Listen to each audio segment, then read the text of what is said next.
क्या बंगाल में हिंसा सिस्टम बन चुकी है?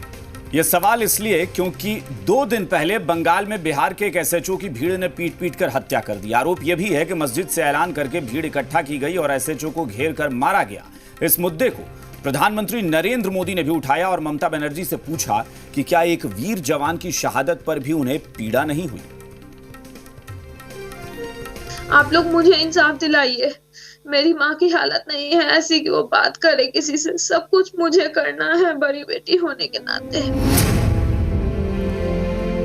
मेरे एज के बाकी बच्चे अपने पापा के साथ घूमने जाते हैं, कहते हैं कि ये यहाँ जाना है वहां जाना है। मैंने भी कहा कई बार, और उनके पास टाइम ही नहीं था। वो अपने काम में हमेशा बिजी रहते थे। ये शहीद एसएचओ अश्विनी कुमार की बेटी नैन्सी है। पहले ड्यूटी के दौरान मॉब लिंचिंग में पिता शहीद हो गए और फिर दादी बेटे की मौत का सदमा बर्दाश्त नहीं कर पाई। आप देख सकते हैं मैंने कितना आंसू कंट्रोल किया है सिर्फ अपनी फैमिली के लिए। नैन्सी का पूरा परिवार सदमे में है और इसके लिए वो सिस्टम को दोषी ठहरा रही है।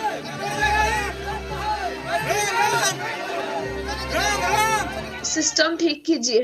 जिन लोगों ने उनको मारा, जो लोग भागे, उन सबको सजा मिले। लेकिन आज बात बंगाल में हिंसा के सिस्टम की करनी होगी कि कैसे एक ऐलान होता है और फिर भी एक एसएचओ को मार देती है। स्पीकर से अनाउंसमेंट हुई है। वहाँ पे मस्जिद से अजान जो होता है, अजान से वो लोग, जैसा हम लोग को बताया गया है कि अजान के समय ही वो लोग भीड़ इकट्ठा किया अजान से। उसको सजा दीजिए, फांसी की सजा दीजिए। जिसने भीड़ इकट्ठा की, जिसका आप लोग नाम कह रहे हैं, वो इंसान और उसकी मां दोनों को फांसी होनी चाहिए। हमें ये भी समझना होगा कि कैसे नेताओं के भाषण से बंगाल का पूरा चरित्र ही हिंसक बन गया है।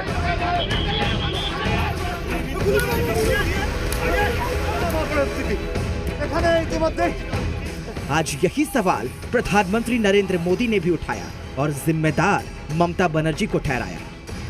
आपने देखा पढ़ा होगा कि बिहार के पूर्णिया जिले के गांव में कल एक मां और एक बेटे की चिता साथ में जलाई गई। बहुत हृदय विदारक दृश्य था। मां ने जब अपने वीर जवान बेटे का शव देखा तो मां ने भी दम तोड़ दिया। क्या उस पुलिस अफसर की मां, दीदी, क्या वो आपके लिए मां नहीं थी? प्रधानमंत्री के इस बयान के बाद ये 3 तस्वीर देखी। ये तस्वीरें बता रही हैं कि पश्चिम बंगाल के सिस्टम में हिंसा ने कैसे अपनी जगह बना ली है। पहले सीआरपीएफ पर हमला होता है, बचाव में गोली चलती है जिसमें 4 लोगों की हत्या होती है। यहाँ से कुछ ही दूर में एक और शख्स की हत्या कर दी जाती है। बिहार की सीमा से लगे उत्तर दिनाजपुर में भीड़ एक एसएचओ की हत्या कर देती है। हुगली में बीजेपी सांसद पर हमला होता है। सवाल यह है कि चाहे वो सीआरपीएफ हो, यूपी बिहार के लोग हों या फिर बिहार के पुलिस अफसर, बंगाल के लोगों में बाहर के लोगों के खिलाफ इस तरह का जानलेवा गुस्सा क्यों है? क्यों राजनीतिक विरोधियों को दुश्मन मान लिया जाता है? गृह मंत्री अमित शाह इसके लिए सीधे सीधे ममता बनर्जी की राजनीति को जिम्मेदार मानते हैं। दीदी जाने वाली दीदी ने यहाँ के लोगों को उकसाया, कहा सीआरपीएफ को घेर लो, बूथ लूट लो, और उनकी सुनकर पूछ युवा चल पड़े।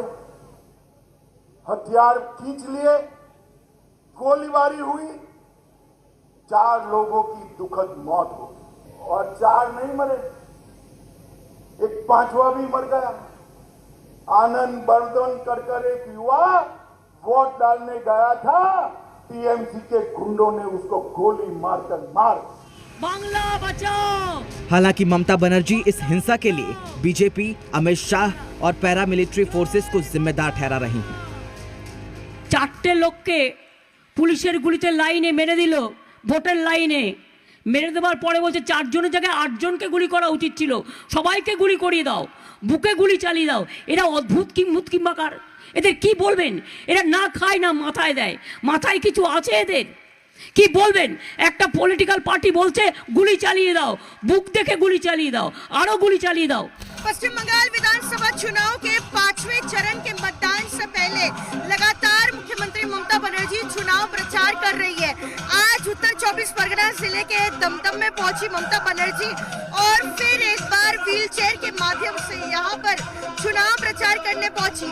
लेकिन आज इसी मंच से ममता बनर्जी ने बीजेपी के पश्चिम बंगाल के अध्यक्ष दिलीप घोष को घेरने की कोशिश की। बंगाल में हिंसा के पीछे कौन है? बंगाल के लोगों में बाहरी लोगों के खिलाफ इतना गुस्सा क्यों है? ये समझने के लिए ममता बनर्जी के कुछ पुराने बयान सुनने होंगे, जिसमें वो लोगों को खुलेआम भड़का रही हैं। জয় বাংলা জিন্দাবাদ। বাইরের গুন্ডাদের আসতে দেবেন না তো? বহিরাগত গুন্ডারা ঢুকলে মা বোনেরা হাতা খুন্তি দিয়ে তাড়া করবেন। এই হাতা খুন্তি থেকে কোথা থেকে বাঁচবি? মা বোনেরা হাতা খুন্তি নিয়ে এগিয়ে যাবেন, ঘটি বাটি নিয়ে এগিয়ে যাবেন, আর হাত তো আছেই, দুটো থাপ্পড় তো মারতেই পারে। খেলাটা রাজনৈতিক খেলা। करशी से मारना, 2 थप्पड़ मार देना, क्या जिस राज्य में पहले ही राजनीतिक हिंसा का इतिहास रहा है वहां ऐसी भाषा का इस्तेमाल सही है? यही सवाल आज प्रधानमंत्री नरेंद्र मोदी ने भी उठाया। दीदी के करीबी अब कहने लगे हैं कि बीजेपी का वोट देने वालों को उठाकर बाहर फेंक देंगे। हालत तो ये हो गई है कि दीदी अब केंद्रीय वाहिनी के खिलाफ अपने कार्यकर्ताओं को भड़का रही है। पश्चिम बंगाल में विधानसभा चुनाव जैसे जैसे आगे बढ़ रहे हैं वैसे ही राजनीतिक हिंसा भी बढ़ रही है। चौथे चरण के मतदान के दौरान 4 तृणमूल कांग्रेस के कार्यकर्ताओं समेत 5 लोगों की हत्या हुई। कभी विरोधियों पर हमला तो कभी पत्रकारों पर हमला। ऐसे में सवाल यह है कि हमारे नेता आम लोगों की जिंदगी के साथ क्यों खेल रहे हैं? दमदम से कैमरा पर्सन फेलिक्स चौकीनाथ के साथ पूजा मेहता, जी मीडिया।